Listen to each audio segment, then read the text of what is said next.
everybody, Skiff here. Thanks for coming back. So we're about to jump back into Beacon Pines. This is episode 6 in my playthrough. So we're just taking off from where the last video finished. So chapter 7, the interrogation of Hiram Tolliver. This is starting to get really, really interesting. So hopefully you're enjoying this as much as I am. Let's just jump straight back into it. Still unconscious, Mr. Tolliver slumped heavily in a shoddy old chair. His hands were bound with rope, his feet tied with some loose string. Some good work, kids. The kids huddled in a circle, discussing their plan. One thing was certain, they couldn't just let Mr. Tolliver go. They needed to know what he was doing in Luca's house. You need to know what's going on, not just not why he's there. After some deliberation, it was decided. They'd run the classic good cop, something cop interrogation. Good cop.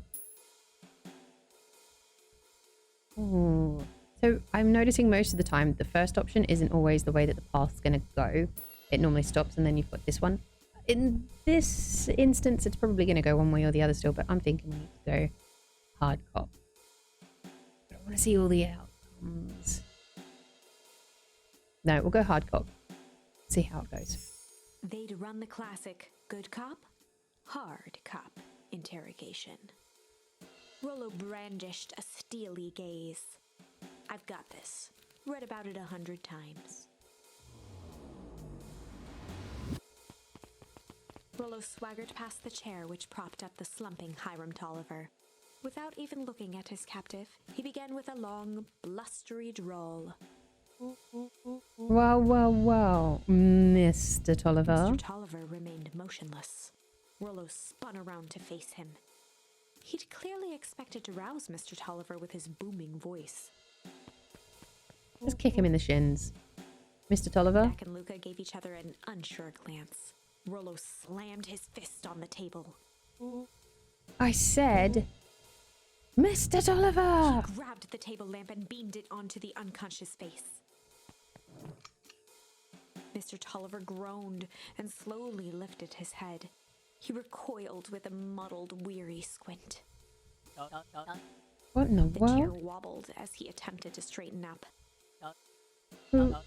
Who's there? Mr. Tolliver could only make out rough shapes through the glaring light. With a gruff tone, Rollo hoped to both conceal his voice and intimidate. I'll be asking the questions here, punk. Now, hold on. Let's just calm down. Oh, I am calm. Calm as a carrot in dirt. As for you, looks like you're sweating. The doubtful expression on Beck and Luca's faces transformed into awe. We can do this my way, or... Well, let's just say I've never needed another Rollo, way. hitting his stride, was now channeling every detective trope his memory could recall. He slammed the table again. Now dance! What? I don't Mr. even... Tolliver's voice became desperate. He was nearly in tears. Tied me down. How on earth could I dance? Dance with your mouth, punk. Spill the beans. What are you doing poking around this house? I'm here to help Juniper. Make sure everything's ready. Oh, so you're in cahoots with Gran. Gran? Mr. Tolliver was in a daze, now more confused than ever. Gonna help her blow up the festival, eh? Blow up the festival? Good He shook lord. his head, feeling more and more dizzy. No, you've got it all wrong. Where is she now? She's headed to the source. Source? What's the source? It's where His voice faded to a whisper. the town began. Where it all began. What is Operation With Sparkplug? that, Mr. Tolliver passed out cold.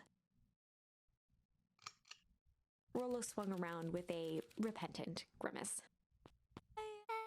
Damn, Rollo. I think you went a little too hard on him. What did he say about the source? It's where the town began? We need more information. Yeah, but we'd better not push Mr. Tolliver any further. Is there anyone else who might know more? What about the History Museum? It just got set up for the festival. Now that tent was put up by the Valentines. Everything they do is just a bunch of fluff to glorify themselves. What about asking the Valentine kid? Maybe he'll know something. Is there anything more reliable? The library? If there's any information about the source thing, Cato can help us find it. Let's go get some answers.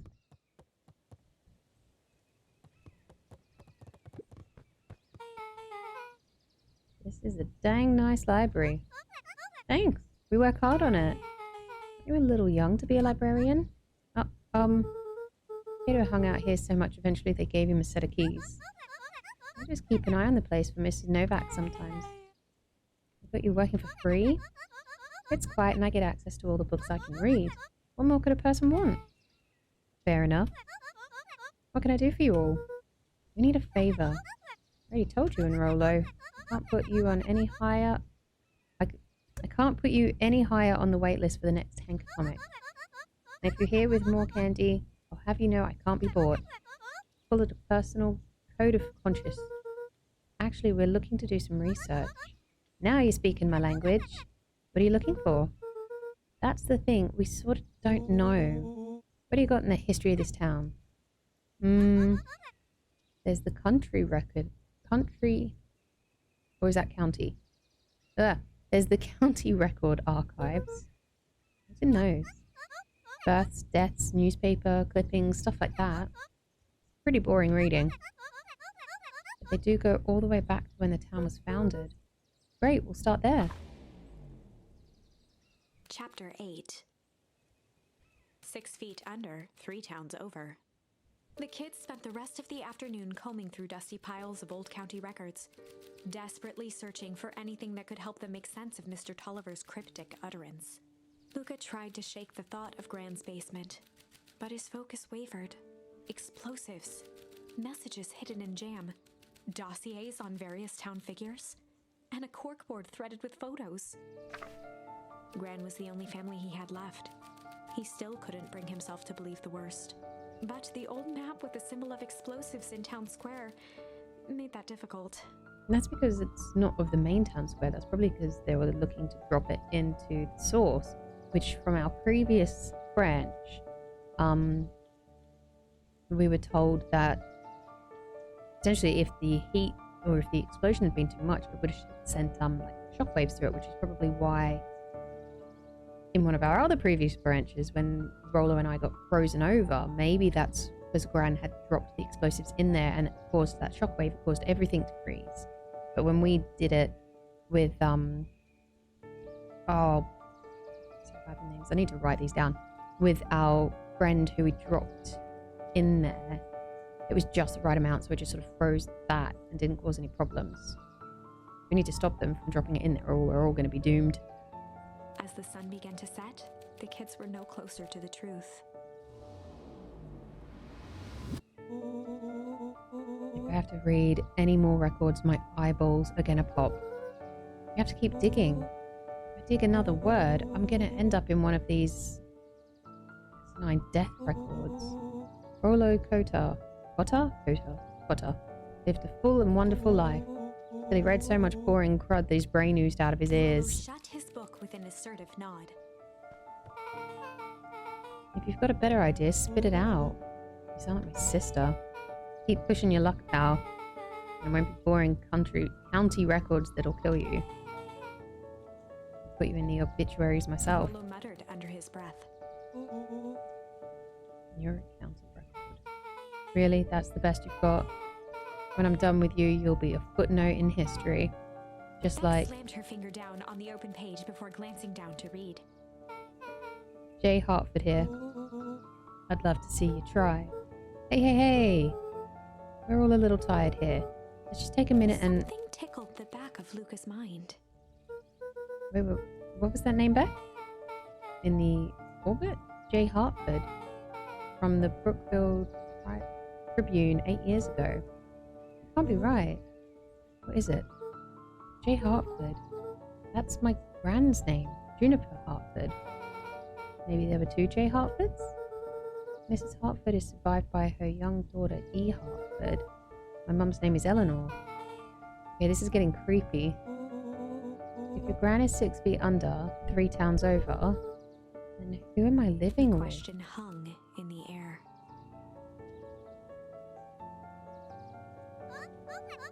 Alright, gang, I gotta close up for the night. Rubbed her eyes. Oh, how late is it? Almost 10. Oh crap, Thar's gonna kill me. Gotta go. Yeah, my parents will be worried sick.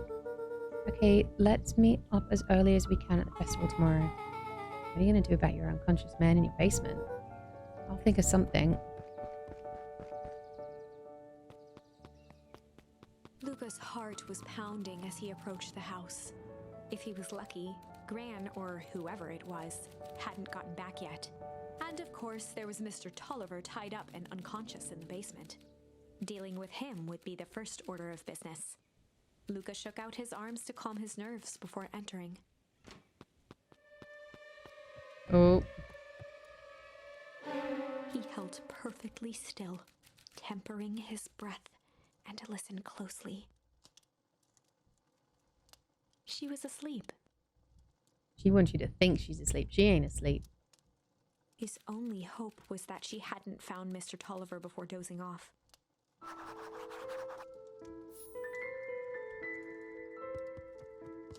Did you leave it open? Yeah, of course she's seen it. You left it open. Numpty. We're gonna lock you down there now. Oh no. Mr. Tolliver was nowhere to be seen. Yeah, of course. Maybe he woke up, escaped from his binding, and left without a trace? Maybe Gran knew everything. She knew everything. Well, she knows everything. What do I do? Luca's hungry stomach groaned. Not realizing it, he'd gone the entire day without eating. Okay, I can figure this out. Just need a little brain food. Luca rushed over to the pile of jam jars, unscrewed one, and shoveled a handful into his mouth. Hey, stop saying some food. I'm afraid your jam delivery will be He delayed. flipped the lid to read the label. Mr. Nuncreed. Now I think, so Gran knows we've tied up Mr. Tolliver and screwed. If she doesn't know, then I need to play it cool. I guess the only option is to go to bed and act as if nothing is wrong. I don't think Mr. Tolliver finished what he was sent to do and left when he was done. Except the fact that you've just eaten jam. Like, if she's been doing all this stuff, she would have gone over that place with a fine tooth comb. And so she'll know that one of the jam jars is all messed up. Bran? Stick to the plan. Go to bed and play it cool. As Luca climbed the final stair, the emotion of the day dragged heavily on him. With each consecutive step, his legs weakened. His stride began to falter. She shouldn't have eaten the jam for that guy. Oh god, she been poisoning you? He tried to Or grab him? for the railing to steady himself. Something was wrong. Come on, legs. Just a few more steps. Luca groaned and tried to move. His limbs might as well have been bolted to the ground. Through numb lips, he mumbled just before falling asleep. Yeah.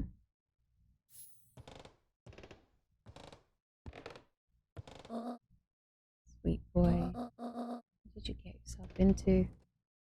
Well, what have you been doing? You're the one that's acting dodgy. Rest now and let me handle everything. Yeah, but you make a mess of it.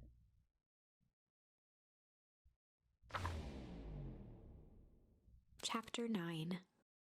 A speech to end all speeches. Luca awoke to find himself face down in bed. He moaned into his pillow. Why would Gran drug him? Or rather, why was she trying to drug Mr. Nuncreed? Because Mr. Nuncreed is dodgy mofo. Shaking the questions from his woozy head, Luca snapped back to the matter at hand. Festival.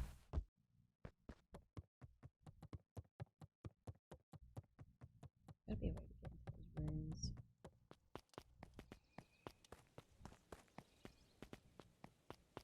Oh, Hudson. Where have you been? I'm Someone put something in the jam. Yeah, we know. Secret messages for secret conspirators. What's this one? The one intended for Mr. Nuncreed. Put me to sleep. Whoa, ho, ho. Sly devil. I think she's trying to remove him from the equation. Might be in danger. Have you found anything? We looked around but haven't seen anything odd. The granny is nowhere to be found. Mr. Nuncreed's just loafing around waiting for the speech. What speech? Mayor Gus just got up to the podium. Everyone's gathering at the stage. Let's get moving.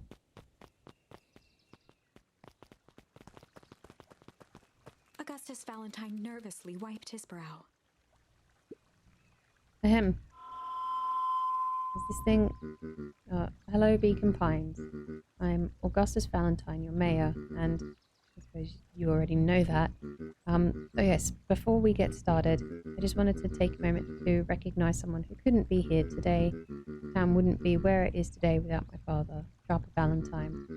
So I thought we could begin with a round of applause befitting such a great man.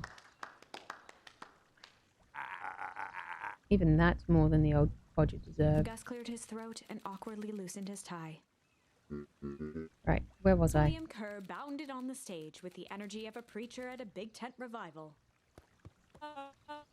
Gus Valentine, everyone. He gave Gus a hearty slap on the back and motioned him off the stage. Let's hear it for our mayor. What a great turnout. Oh, heck, I didn't prepare anything, but I suppose I could say a few words.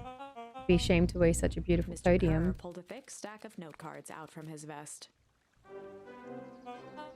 Community, conviction, commitment. These are the things we celebrate at Perennial Harvest.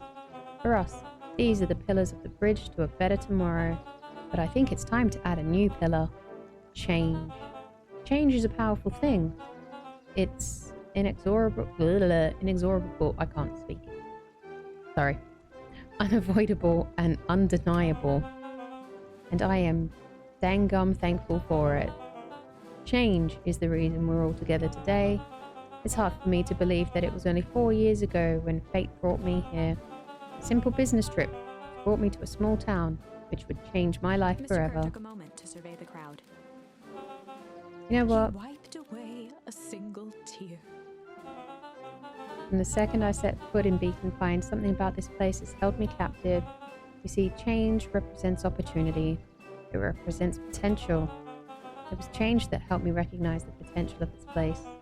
To see that the people of this town, despite suffering great loss, still held on to the thing that made them special. He thumped the podium to emphasize each word. Community, conviction, commitment. Change. Mr. Kerr nodded confidently, biting his lip. The crowd was silent, in rapt attention. Fate made a perfect match that day. Nothing is more important to you all than community. And Perennial Harvest is a community first and Mr. Kerr foremost. methodically made eye contact with each section of the crowd. The only way you made it through the foul harvest was an unspeakable conviction. A conviction that a better tomorrow was just over the horizon. Perennial Harvest was founded on the conviction that we are that horizon. This festival is a symbol of our commitment to each other. His voice began to build to a crescendo.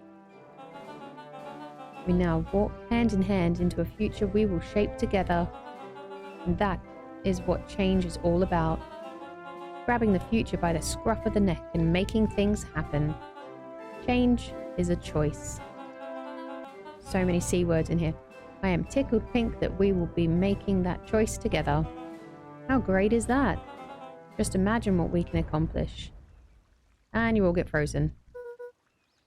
What was The that? crowd began to look around nervously. Don't worry, a little thunder isn't going to ruin this day.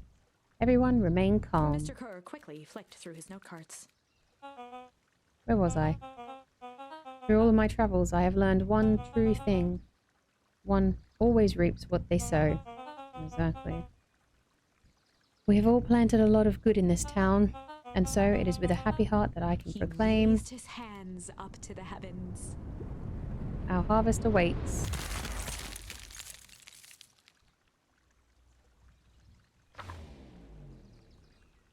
At that moment, a merciless wall of impossibly cold air ripped through the crowd, instantly freezing everyone and everything it touched. For a man like William Kerr, this was a fitting way for things to end. On a stage, with an entire town frozen in rapt attention for the rest of time. The end. So Gran's the one that sets off the explosion that makes it all worse, thinking that she's going to make it better. There's that ice again! Whenever I think we're getting close, it comes along and ruins everything! Maybe we should just quit? No. Maybe you should just close the book, walk away, and never think of me again. Nah, that ain't gonna happen. No, I don't mean that.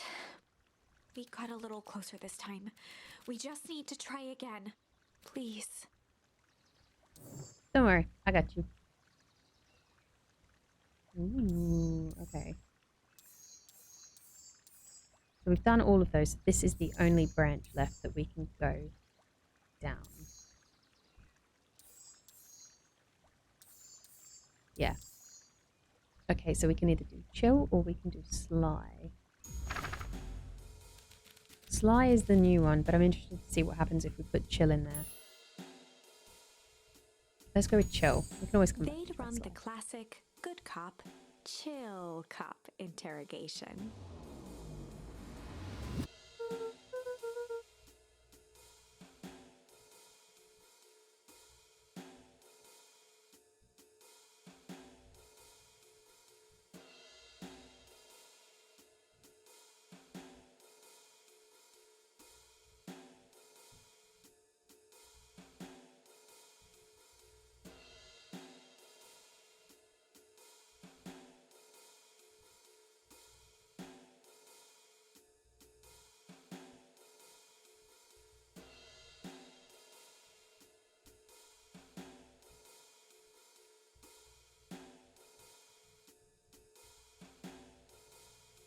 Cut that bit out. I'll handle this. Just gotta play it cool. Luca walked calmly to the light switch, flicking it off and on a few times. Mr. Tolliver shook his head, gathering his wits. Golly, I sure got my bell He wrong. looked over to find Luca, who returned a calming grin. Sorry, Mr. Tolliver. This was all a big mistake. Luke, what's going on here? Why do you have me strapped down? No one's fault, really. Rolo just got a little startled. Rolo's here? Rollo and Beck emerged from hiding to give a timid wave. Well, alright. Mistakes happen. The kids gave old Hiram a good scare.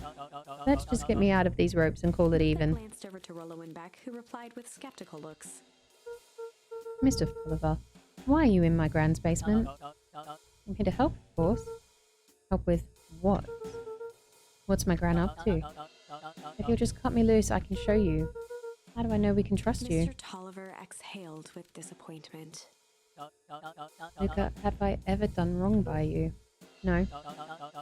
And since your gran moved to town, haven't I been nothing but welcoming? Yeah.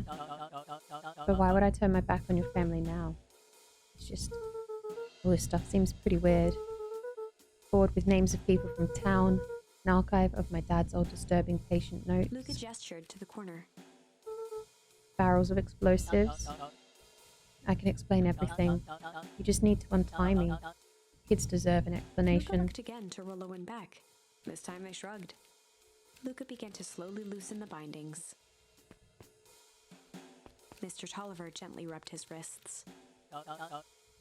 That's a good lad. This will all make sense He in edged time. imperceptibly toward the stairs as he spoke. Yeah, he's gonna try and make a run for it. You see, this town has secrets, Luca. A very dark past Before the indeed. kids had even noticed his movement, Mr. Tolliver was at the light switch. A past that must be brought He to punctuated his final words by flicking the switch and rushing up the stairs. light. Son Beck of a... darted to the wall and turned back on the lights. It was too late.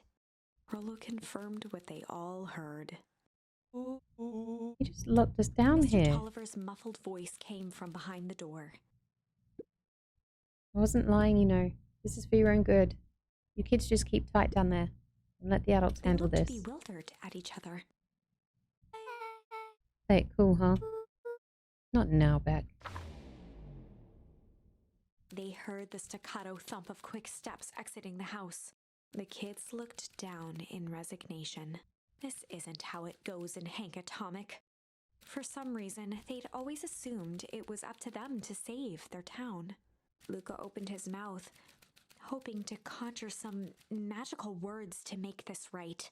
Only a hollow croak escaped. The end. Sly it is, Well, then. we certainly aren't going to find a grand resolution to our tale locked in a basement. Back to the drawing board.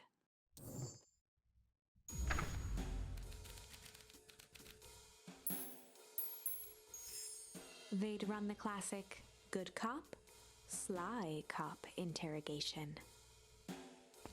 Luca and Rollo ducked behind a barrel, leaving Beck to her task. With a few crisp snaps, she roused Mr. Tolliver. What? What's going on here? You feel that Maudwill girl? Please, call me back. Sorry about all Mr. this. Tolliver looked down and shifted a bit, testing his restraints. It seems there's been a mix-up. You see, I'm down here for the same reason you are. Juniper sent you Beck here? caught herself before letting the surprise manifest on her face. She'd already gotten him to reveal his relation to Gran.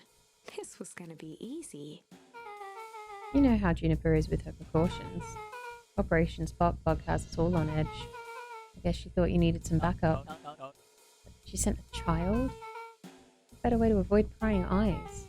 Who would suspect a kid? I suppose that makes sense. Mr. Tolliver wriggled a bit in his restraints. Oh, I'm sorry. Beck quickly removed the ropes. Had to be uncomfortable. A little, yeah. But you understand. You never know who to trust in this Mr. town. Tolliver rubbed the growing knot on his forehead. Very true. So, it sounds like we're both here Beck to twirled her hand, as if to prompt Mr. Tolliver to finish her thought. destroy the Beck evidence. shook her head and clicked her tongue. Yeah, the old gal is nothing if not Mr. thorough. Tolliver let out an amused huff in agreement. She sure is. Can't blame her though. If anyone were to find out that we're going to destroy the source, well, we both know how bad that might be. No one will know anything once I finish clearing things up down Beck here. was on a roll now, playing Mr. Tolliver like a fiddle. You sure can finish this up? You sure you can finish this up on your own? Juniper trusted me for a reason. You can leave the rest to me. There's one more loose end I'll go work on. Loose end? Oh, it's nothing really. The other day I had the radio on scan while restocking the candy shelf. And you know it, I intercepted an odd phrase in a perennial harvest transmission. Underground secrets. That's ominous. I think it might be a password, but Juniper dismissed it. Said it wasn't mission critical. What's the password for? We don't know. We have a password and know where to put it. It's got to mean something, right? Good thinking. Probably go work that out. I've got this under control. That's a relief. Between you and me, this basement gives me the willies. Heading for the stairs, Mr. Tolliver hesitated and turned to Beck with a puzzled look. She grinned and gave him a peppy wave. With a shrug, he continued up the stairs, whistling a jaunty tune. You guys catch that? Sure did. This whole time Mr. Tolliver's had a candy shelf. But all he ever sells us is apples. Beck blinked slowly in disappointment. The password Rolo. Well, sure, but once things are back to normal, I'll be having a word with Mr. Tolliver about that candy shelf. Fine. In the meantime, I've got an idea. She turned to the table and began tearing small scraps of paper. He said he heard a password on the radio. Any good spy transmission is never. Any good spy transmission is never what it Beck seems. marked each scrap of paper and leaned back. We just need to find the hidden meaning. Okay. What's another word for underground? Buried, covered. Could it be a cover-up? Maybe it's one of those each letter is a number thingies. So U would be 21, N would be 14, D would be... Oh, it's an anagram. Nuncreed's drugstore. Luca and Beck looked at Rollo with amazement. Oh, that was incredible. Well, it's either that or Creed's new drugstore. Yeah, I think you were right the first time. How did you do that? What can I say? I love ciphers. Well, I guess we know where to go next.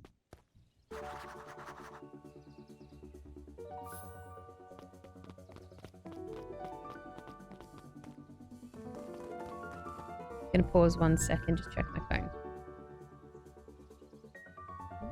Okay, pop back in. You scared me half to death.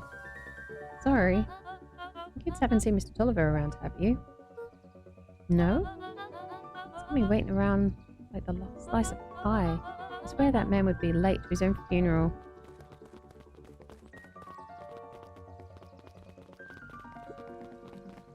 No time to look fooled by the rails.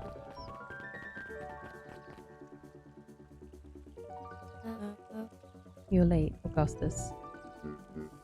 Sorry, sister. What the heck is that noise?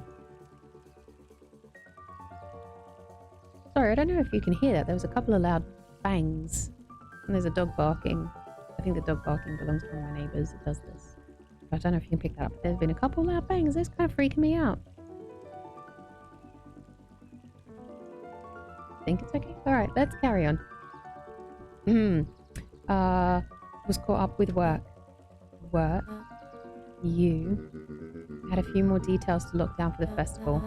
Oh, what do you have to report? What is this insipid town festival really about? I think looked around nervously. I think Mr. Kerr really does just want to do something good for the town. He's actually a pretty nice guy. You should spend some time with him. I didn't pull strings installing you as mayor so that you could make friends. Your job is to help me figure out what Kerr and Perennial Harvest's true intentions are with this town. We have a responsibility. This is our father's town. Was. Excuse me? This was our father's town. He's gone, Eris, and he isn't coming back. Father left us with nothing but problems. Mr. Kerr came here and offered to help us. We accepted that help. We didn't agree to him turning Father's warehouse into a toxic dumping ground. That is just a temporary arrangement. Glow can be seen from our damaged backyard. They are dumping their nasty little secrets on us. When this all inevitably goes wrong, who do you think will be blamed? Eris's cry hung in the air. Very good point. What are they doing to get that kind of waste, all the goopy stuff? We have a new choice to make now, sister. Town is going to change whether we like it or not. Are we going to choose to be a part of that future or be forgotten in the past? It's a shame. Father named you Augustus. You will always just be a Gus. Good night, Eris. I'll see you at breakfast tomorrow.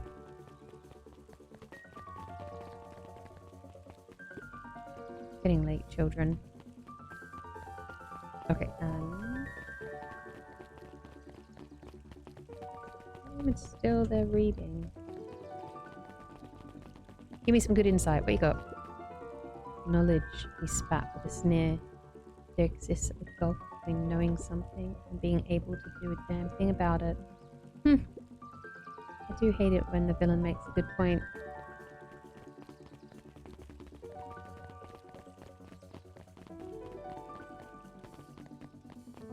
Ooh, it's the kid. What are you doing here? Solomon stood proudly at the entrance to the drugstore, holding a brown bag overflowing with black licorice. Hey, Solomon. We're looking for Mr. Nuncreed. Is he still in there? I'm afraid not. Where'd you get the candy from? You might say we have an arrangement. Solomon shoveled a surprising amount of licorice into his mouth. Sometimes it's the small pleasures in life that we might not always have family to rely on. Licorice has never let me down. Well, I can't say licorice would be my first choice, but whatever floats your boat. You can tell a lot about a person by the choice of their confection. Oh, yeah, I guess. I like sour gobs. I'm certain you do. I always wondered why Mr. Nuncreed kept licorice in stock. You must eat enough of it to make it worthwhile. There are many ways to earn loyalty. For some, it's as easy as cold hard cash.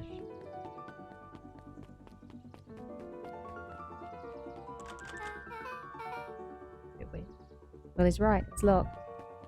There's got to be more clues. Okay, let's see.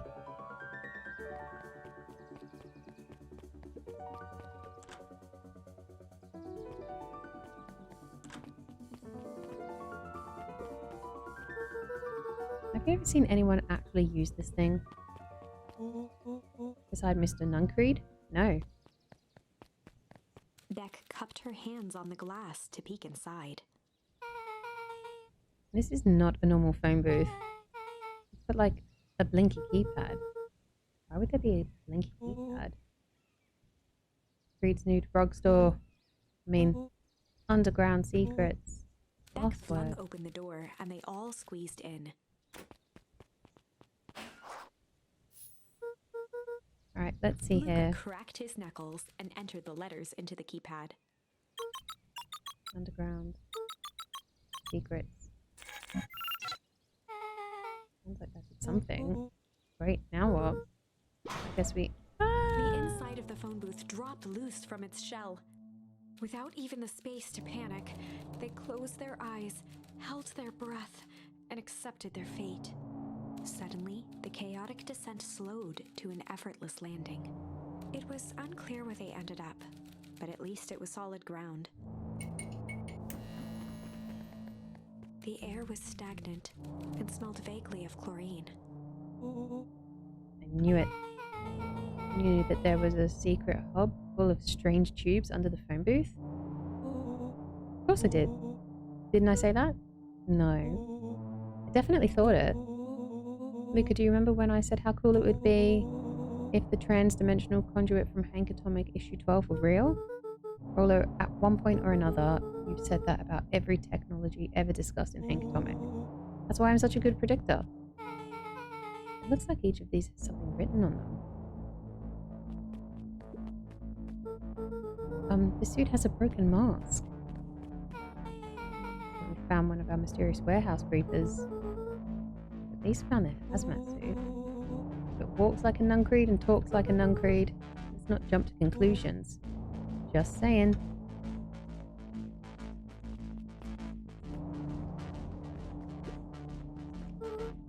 Mining Operations Alpha. You guys have mines here? Not that I know of. This town is all farms and fertilizer, and a series of tubes. Pa always says you can only trust a miner up to a point where they hit gold. Not sure how that wisdom applies in this exact situation.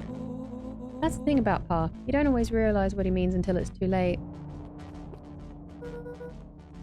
Perennial Harvest main office. That's where my mum works. What does she do? Science stuff. She involved in all of this? I've just moved here. How could she be involved? True. Valentine Fertilizer Warehouse. Isn't that where you almost got snatched? Yeah. Why would Perennial Harvest have a tube going to the old Valentine place? This is starting to feel like something big. That's a lot of buttons.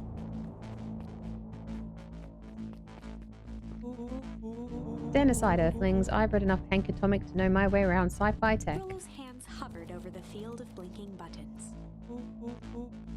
Eeny, meeny, miny. Roller, what did you do? Nothing. I didn't even mow yet. What was that? Hide. Where? Nothing but weird tubes down here. Just get back. Shit. Shit. Shit. Awesome.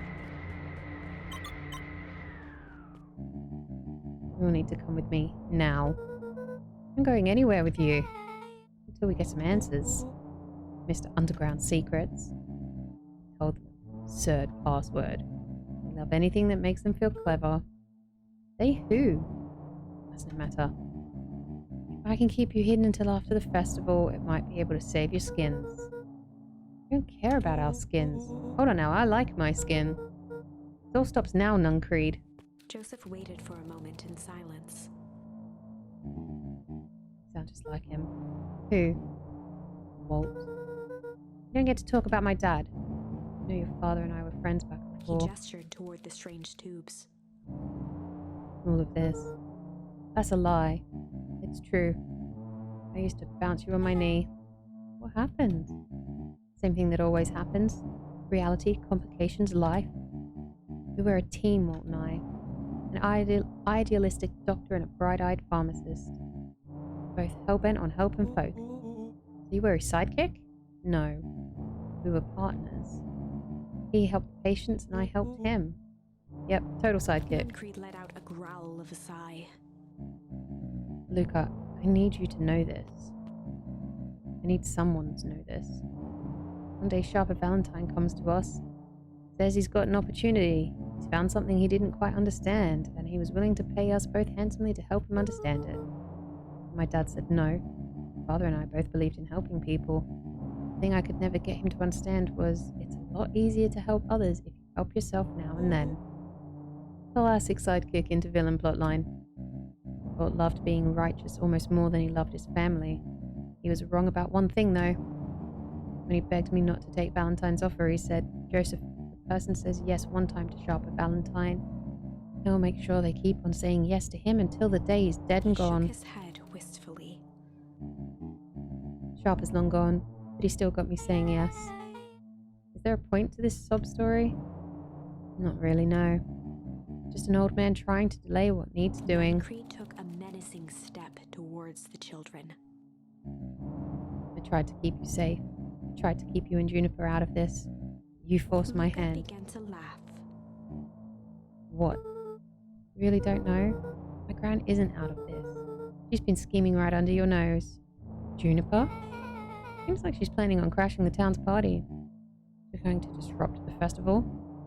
How would she... The color drained from Nuncreed's face. How does she know?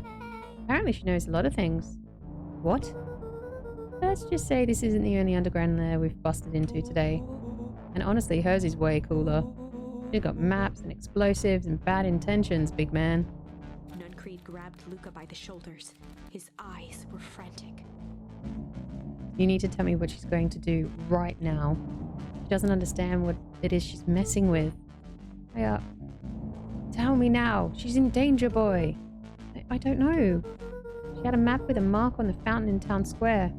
Fountain? Why would... A jolt of realization struck Mr. Nuncreed. She knows about the source. What the heck is the source? If she tries to destroy the source, she could catalyze and... Dear God, she's going to freeze us all.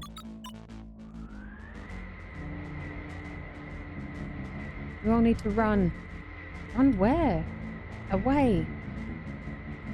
As far away from this town as you can get. Head west and don't look back. Did not go how I expected. So... we're totally following him, right? Totally. See you on the other side. You good? Yep. I love this town.